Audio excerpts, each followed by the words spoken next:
As Secretary of War Pete Hegseth orders 5,000 troop withdrawal from Germany, NATO seeks to understand the details. Now, apparently, I have quite a few European followers asking me what this means for them. Is Russia going to take advantage of this situation? Are they going to invade NATO and kick off World War III?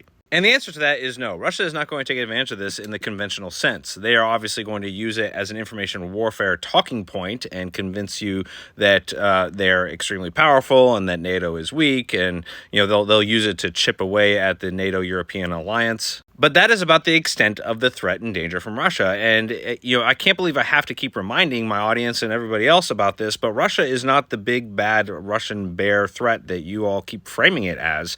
And all you have to do is look at their current progress with their war with Ukraine. It's abysmal. They have lost much, both in equipment, manpower, weaponry, and they've gained very little for all of their effort. And that is because Ukrainian troops were well positioned to fight off the threat because they received superior tactics and training from U.S. forces prior to the war, and they've received funding from NATO and from European countries and equipment, hand-me-downs really, from NATO to keep Russia at bay. So I'm not entirely sure why people in Europe are consistently afraid of Russia attacking them. Maybe it's because the media, your media, keeps telling you that it's going to happen, that they pose a real existential threat when they absolutely don't.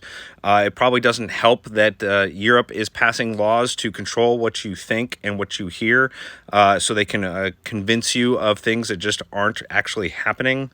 On top of all this, maybe you haven't heard, but you all are all transitioning from your boutique military setup for expeditionary capabilities through superior U.S. logistics, and you're starting to coalesce into a defensive en masse type of military capability. And this stems from all of or majority of these countries agreeing to increase their defense spending to 5%, 3.5% to direct defense spending, and 1.5% to your infrastructure, because you have to have superior European logistics as the U.S.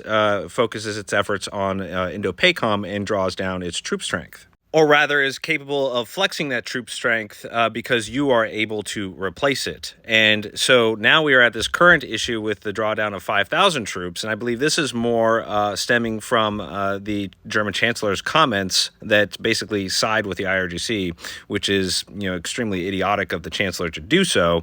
And so this is more of just we're going to move our troops somewhere else, affecting your local economy. Now, there could be actual military operations that these 5,000 troops are supporting, but this also could just be, a diplomatic row.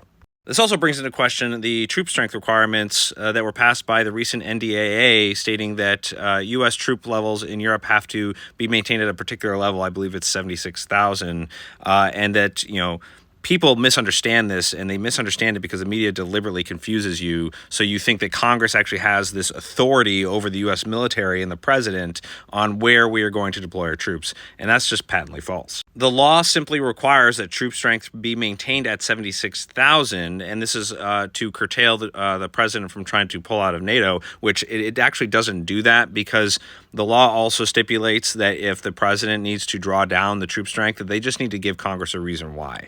Congress doesn't have to agree with the reason. They just have to be heard as to why you're doing it. And it doesn't even have to be detailed. It can be very generic, unclassified reason, for example. And the only way Congress can actually affect where the troop strength or where troops go is not by passing law from this NDAA, but by actually affecting the finances of the U.S. military. So if there were ever a conflict, between the branches as to where the troops are supposed to go and what troop strength levels are supposed to be at, the only way Congress can dictate anything is by defunding the military, and they're not going to do that. And so this is just basically a paper tiger kind of law that the executive branch is placating Congress, but isn't actually required to follow it.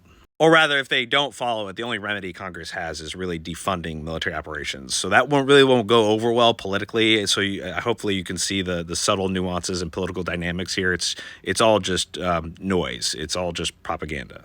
That said, and I'll close with this. I think Europe is still struggling with the fact that they actually have to defend themselves in any kind of meaningful way. And so there is still a lot of convincing that the governments have to do of their people, that they actually have to be nationalistic. They actually have to care about their country, about their people, about their future. And that requires a certain level of defense capabilities that maybe they don't currently have or feel comfortable with. And so that's why you're getting a lot of, heads of state, saying that, Russia is this existential threat. They could invade in months or years or whatever if you're not prepared. And so that's all they're trying to get their citizenry to do and understand, is to come along and get prepared and be a citizen of your nation and of your nation's nations, your neighbors, and protect your Western civilization. That's basically all this is. And for all of you that are consistently afraid to actually step up and serve, you should really just be ashamed of yourselves. And that service does not have to be just in your military. There are other avenues that you can serve your nation. But if you're not pursuing them at some point in your life, then yes, you should be ashamed of yourself.